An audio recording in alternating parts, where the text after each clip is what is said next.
Well, hello, and welcome to the Hornback podcast. Got on here today to just kind of talk about, I think, kind of what I think's going on.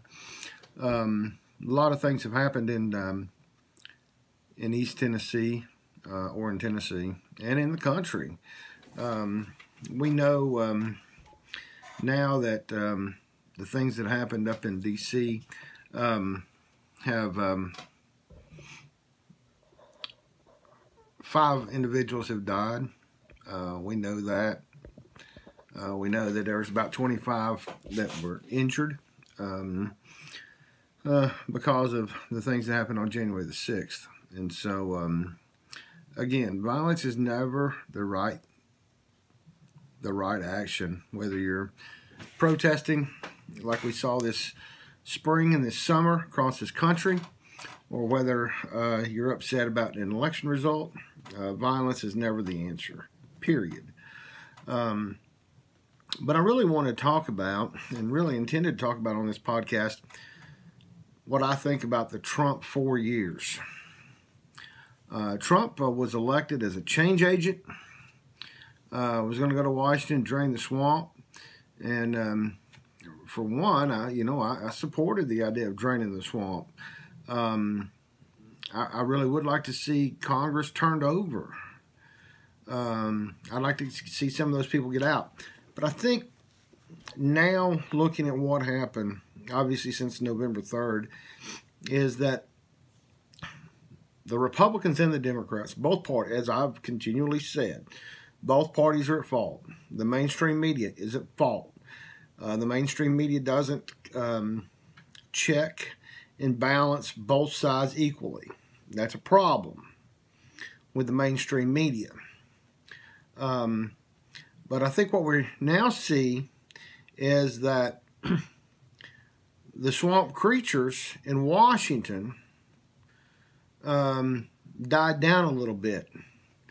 And they played nice with Trump, at least the ones on the Republican side. But at the end of the day, how do you pick up Republican seats in the House and not elect the president? So that tells me that the Republicans and the Democrats were all working together to see that Trump was not reelected. Again, end of the day, Trump wasn't my guy in 2016. Ultimately, I support him because he's a Republican nominee. And, anyone that knows me knows that I said during the Obama years that we can survive the Obama years and we can survive the Biden years.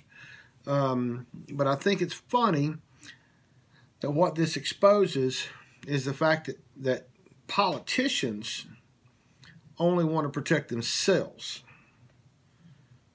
And they only want to protect their fiefdom in Washington. And so the swamp's still the swamp. The creatures are still the creatures. And we just continue to move on. How Biden will govern is yet to be seen. How Biden and Pelosi and Schumer govern is yet to be seen. I'll bring it back to a local level. When Madeline Rogero and her opponent, Mark Padgett, were running, I envisioned a very, very, very liberal city of Knoxville. And the city of Knoxville compared to Knox County is very liberal. But Rogero did not carry out the things that I thought that she would carry out. She didn't carry out the rain tax like I thought she would carry it out. She wasn't as liberal as I thought she was going to be. And again, India Kincannon has now served a year. And, there's a lot of talk about India's liberal. The jury's still out. But you know what? The midterm elections are not far away. The House is not that far away from the Republicans getting control of it again. The U.S. Senate is just 1 or 2 seats away from the Republicans having control again. 2022 is not that far away. Just like this year, 2021 is here. And there's 5 Knoxville City Council seats up for re-election.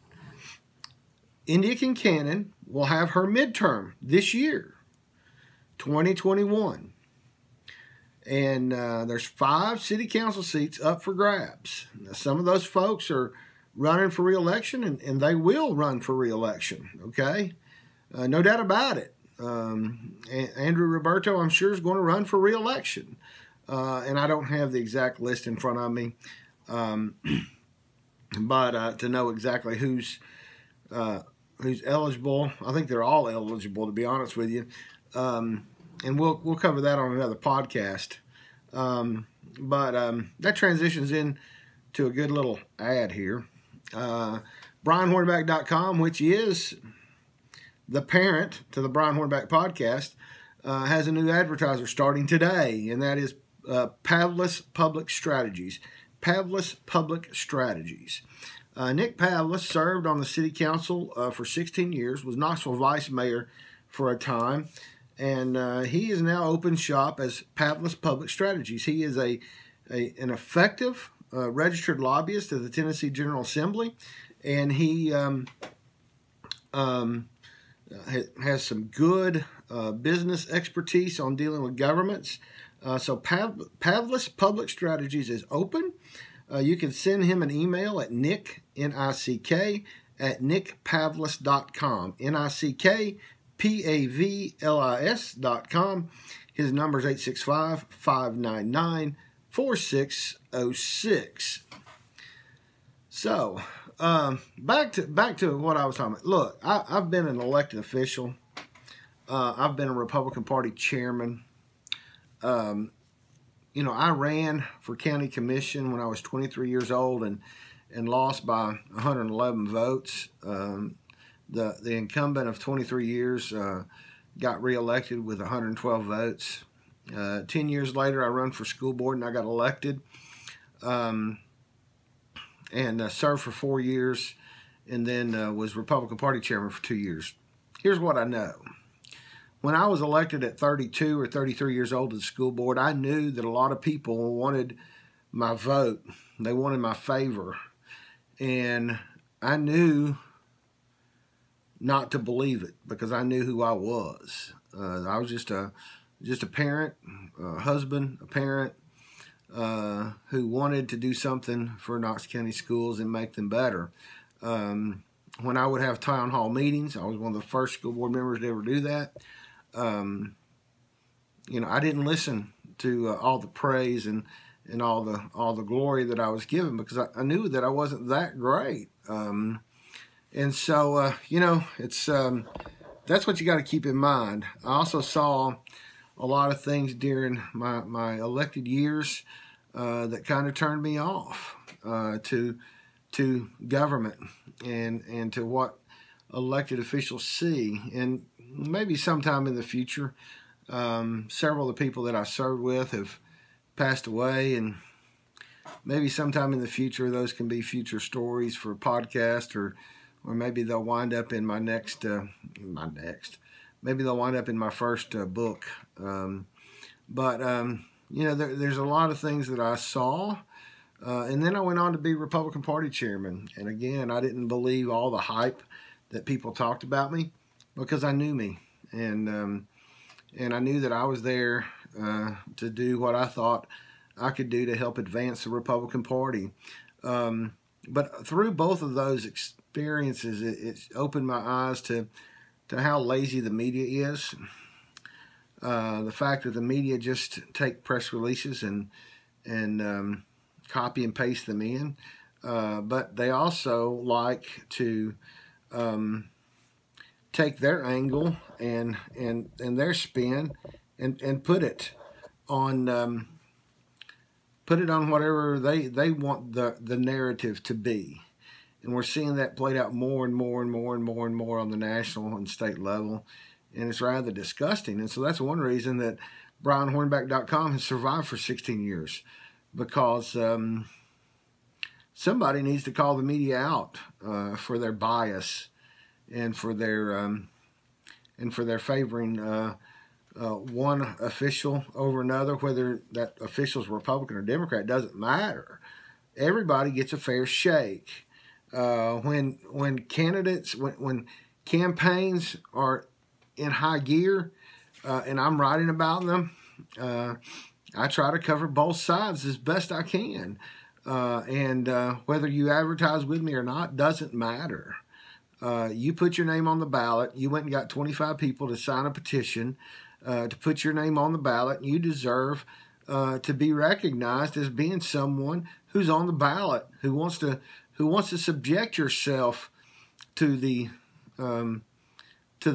name calling, to the brutal honesty, or not honesty, but to expose yourself to the things that people can say about you, because once you put your name on a ballot, you're considered a public official, which means that in order to get people not to say things about you that aren't true, you have to, in a court of law, you have to prove that they did that with a malicious intent, and that's nearly impossible.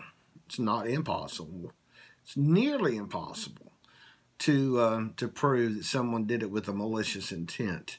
And so, to put yourself through that for the rest of your life.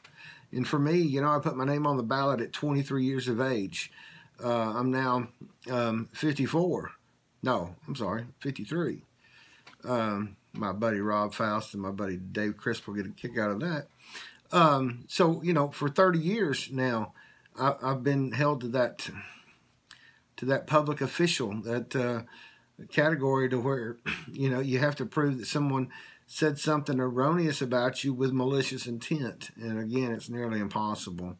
So, again, we will see how Biden governs.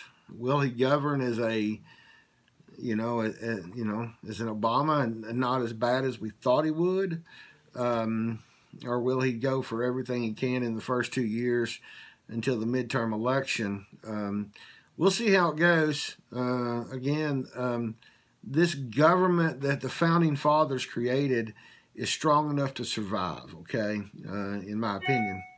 And we'll see. But anyway, just checking in with y'all. Lots of excitement going on in Nashville. I'm sure you've heard about it. The FBI went in with some search warrants on former Speaker Casta. I guess they showed up at his house, according to the news reports. They showed up at his house at 7 a.m. I'm assuming that was Nashville time, which would have been, 8 o'clock our time. And then showed up at the Cordell Hall building at 8 o'clock, which would be 9 o'clock our time, and searched Casta's office, Robin Smith's office, another individual, Terry Warren. He's the one that replaced Rick Tillis. He has, I guess he's been sworn in. I don't know. They start on Tuesday. Todd Warner from Chapel Hill, Tennessee. They get sworn in on Tuesday and start their work on Tuesday over in Nashville. And also be remiss, some people are sitting here expecting me to do this because he's my friend. Kent Calfee's office also was searched this morning.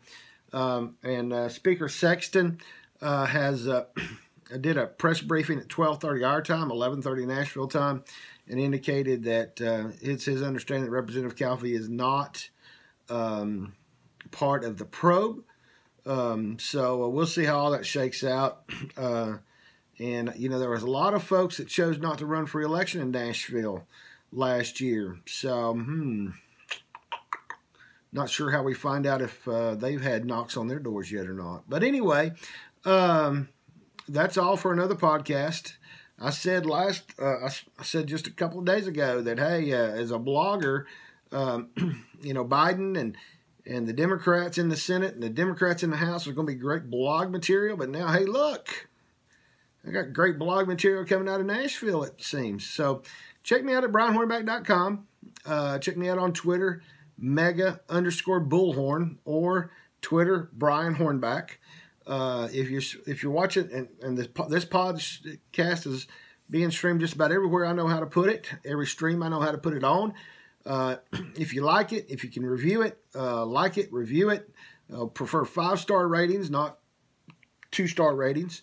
And if you're watching it on YouTube, and we do have a YouTube channel, so you can see the speaker's press conference on that YouTube channel, but you can also see this podcast on that YouTube channel. So if you're not watching it on YouTube, still go over there and subscribe and like it, and check us out. And with that, I will let you go until our next podcast. Have a great day.